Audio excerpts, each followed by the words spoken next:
How do we learn to see the invisible? Superpowers, that's right. How do bats see? Louder? Echolocation, right. They put something out, and based on what bounces back, they're able to see what is otherwise invisible to them. Good men don't have echolocation. They use empatholocation, empathy, or compassion, which is a superpower because it actually allows you to see from behind the eyes of someone else. Hands up if that makes sense. So one of the examples we use in an AMP program, say I'm walking down the street, it's late at night, there's a woman walking in front of me in the same direction. She hears all, my feet, my boots kind of clicking on the ground. I have the right to walk right on by her. But hands up if it makes sense that maybe, especially knowing the statistics in our world, maybe her comfort boundary might grow. Maybe she might want a little more space. Hands up if that makes sense. Is it any skin off my back to just cross the street or walk around? That's just one example of using empatholocation, trying to understand the situation by looking from behind someone else's eyes to see boundaries that aren't necessarily immediately obvious.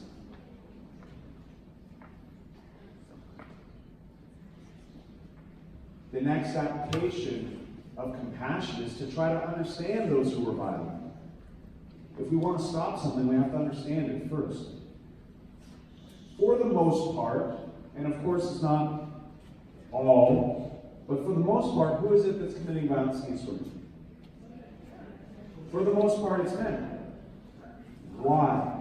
What do they get out of it? Sense of power. Why do they need that power?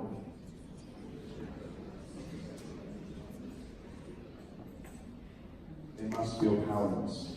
They must be trying to fill some void that isn't there. Hands up if this makes sense. Right. This is why it's imperative that we never put anyone down, bully anyone. What's the difference between this angle and this angle? Big or small? Small, right? What if you travel 10,000 miles? Then all of a sudden, that small little change becomes so big it could swallow the earth. Or 30 years down the line, that little knock, that little exclusion, that little mockery might have been part of a pattern that led someone to feel so bad about themselves that the only way to start feeling powerful is to harm those around them. Hands up if that makes sense. So, we often think that being powerful, being a leader, means being able to tell others what to do. Real leadership, real power doesn't come from controlling others, it comes from building others up. So if we know that those who are committing violence are doing so because they feel powerful, and we know that, or at least we have this theory, that we can make a change by uplifting people so they don't feel powerless, well, we have to make sure we're in position to help anyone. If you're on an airplane and the masks fall down and you've got a child beside you, what should you do? Put yours on first. Why? If you try to put the child's on and you pass out in that time, you're both done. You have to take care of yourself. You cannot help anyone from a weak position. Hands up, this makes sense. Right. So, to be in position to uplift anyone, we have to study positioning. We have to study success and how to be in position to actually uplift anyone. The secret to jiu-jitsu. Zach, warrior, one more time, please.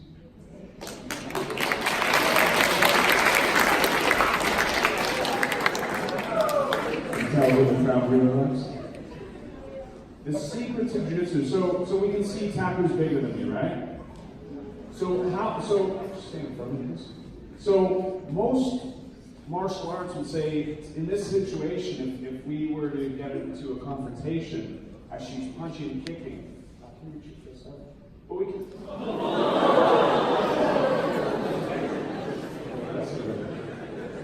We see how, like, by the time I can reach his face, he can for sure reach mine. And, I mean, with those arms, might take, like, one of his hits to equal 5 of mine. And that's all notwithstanding. Maybe I'm not a violent person. Maybe I don't want to have to hurt anyone. Can we see how things might be easier for me from here? Can you just sit down for a second? Would things be easier for me from here? Right. So, hands up if you'd like to see some jiu-jitsu in action. Okay, so I'm gonna show a technique. We'll only show one technique today. I'm gonna show a technique, but what do we say? We teach nonviolent self-defense.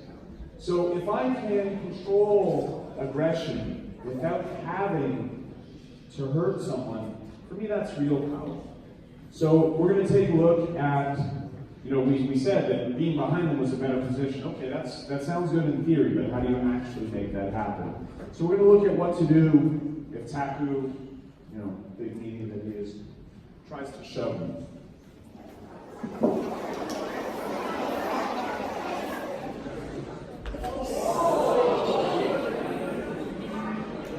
He just shoved me. Do I need to react? Maybe not. If there's still a chance to calm the situation down and no one gets hurt, wouldn't that be better? But if it keeps happening and I cannot assert my boundary, is that strength?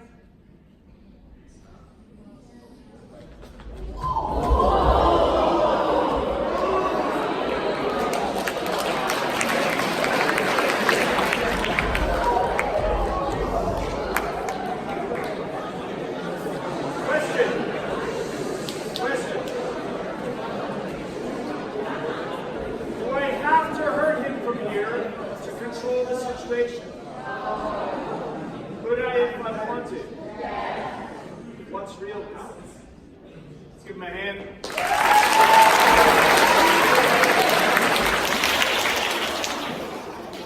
The secret to jiu-jitsu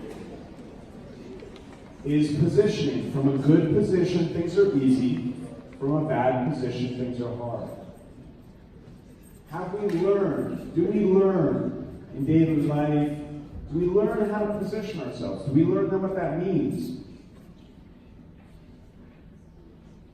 Wouldn't a good man have to first be a good human being? Do we have, if we want a better map of manhood, do we have a good map of humanhood? So, I believe we do. This is the map, the kind of meta map I said I'd like to share. So we talked a bit about my projects, Fight Like a Girl, Fight Like a Man, kind of under the umbrella of Fight to Unite, part of a global movement of people working to unite humanity. But I'd like to talk about the life map. So, in trying to understand the individual, I want to introduce a few maps that we're going to overlay.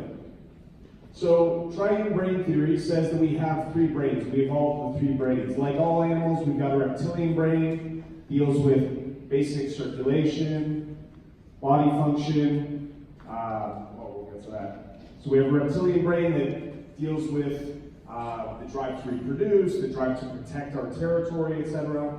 As mammals emerged, weaker than our predators, the only way to survive was to live in groups. So a social emotional intelligence had to emerge.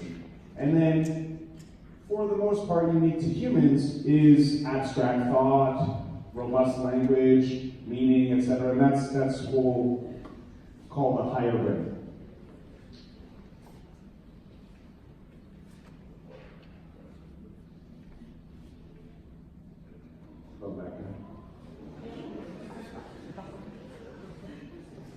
So this model, this three-tiered model of the human being, with these three brains, kind of gives us such a simple model that we could talk to a child about it.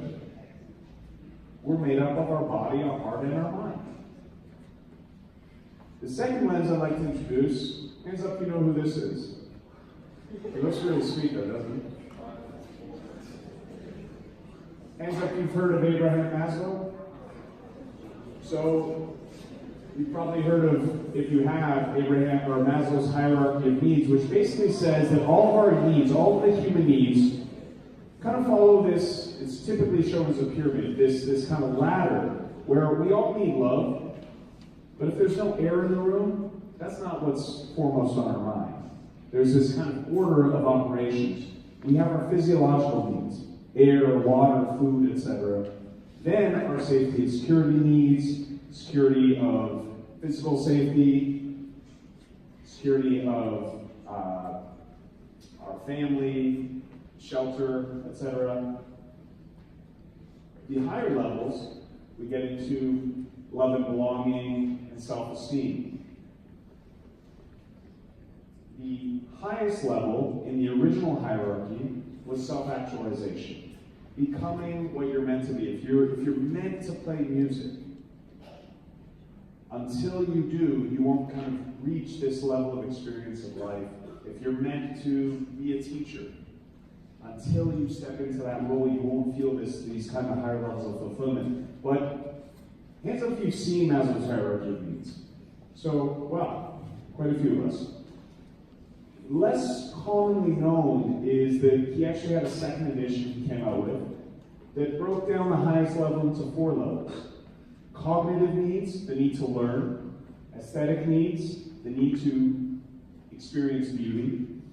Self-actualization needs, the need to become what you're meant to be. And then self-transcendence needs, the need to go beyond yourself. The need to help others. So you can almost think of this as Maslow 2.0, Maslow's hierarchy 2.0. But what's interesting is if you overlay Maslow's hierarchy with triune brain theory, what you see is the first 2 levels of Maslow's hierarchy are the realm of the reptilian brain. The next 2 are emotional. They're the realm of the mammalian brain. And the highest levels are the realm of the higher brain. And so what this does, it gives us kind of a collapsible version of Maslow. Maybe Maslow's hierarchy is a little too complex for young children, but it's also beyond just being simplifiable. We can expand it. And we can actually get into each and every human need. What's the significance of this? The significance is this is a complete map of life. All these, this third row, these are all of the dimensions of life. From another perspective, these are all the ways in which we feel anything or experience anything. So, having this map, at least we can see all the different areas of life that we're going to be challenged with over the course of our lives. And it gives us some direction. Hands up if you've heard that kind of trope or stereotype of the 60-year-old, 70-year-old executive who made all the money, retires, and realizes they neglected family or purpose. Hands up if you've heard that kind of idea, right? Well, what happened there? They had a map of success, but it was an incomplete map. Do we want that to happen to us? No. So, okay, we know family, we know purpose, but what if we ignore posture? We ignore nutrition? Are we going to be complete? Are we going to be healthy and happy? No. Our challenge as human beings is, and it's not easy, but we've got to manage all of these things. If only someone had given us this from the beginning.